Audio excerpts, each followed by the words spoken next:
नमस्कार। कोर्ट में जब हम केस डालते हैं या हमारे खिलाफ केस होता है तो हर किसी की इंटेंशन होती है कि उस केस को जल्द से जल्द जीता जाए और उनका जो डिसीज़न है वो हमारे फ़ेवर में आए। तो हर कोई चाहता है या हर कोई प्रयास करता है कि जो केस का जो डिसीज़न है वो हमारे फ़ेवर में आए।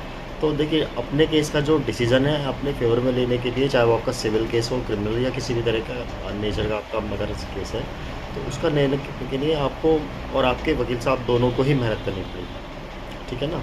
तो जो भी उससे केस से रिलेटेड इन्फॉर्मेशन है, वो आपको अपने वकील साहब को ज़रूर शेयर करनी चाहिए। कोई बात आप बिल्कुल छिपाएँ नहीं, चाहे वो आपके फ़ेवर की हो या आपके खिलाफ की हो।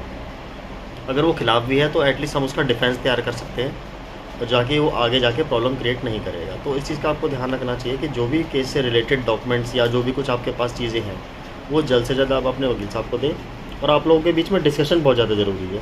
अब जो हियरिंग्स होती हैं उसके बाद आपको अपने वकील साहब से मिलना चाहिए, उनके चैम्बर में जाना चाहिए या उनके ऑफिस में आप विज़िट कर सकते हैं और जाके अपनी जो क्वेरी है उसको रिसॉल्व करें कि सर हमें आगे क्या करना चाहिए और हमें किस तरीके से स्टेप्स लेने चाहिए, या कोई भी नई बात अगर आपको पता चले किसी भी तरीके की, तो वो आपको बता दीजिए। एक रणनीति, जब जो आपके जो केस की जो रणनीति होती है उसके तहत ही आपका मुकदमा जीता जा सकता है। तो जो स्टेप है वो तो आप दोनों को ही लेना पड़ेगा, थोड़ी सी अवेयरनेस भी रखनी पड़ेगी, जाकि जो है आपको पता चलता रहे कि मैटर में आपका हो क्या रहा है, वो किस तरफ जा रहा है। ठीक है ना? तो इन चीज़ों का ध्यान रखना चाहिए, तभी आप केस जीत पाएंगे।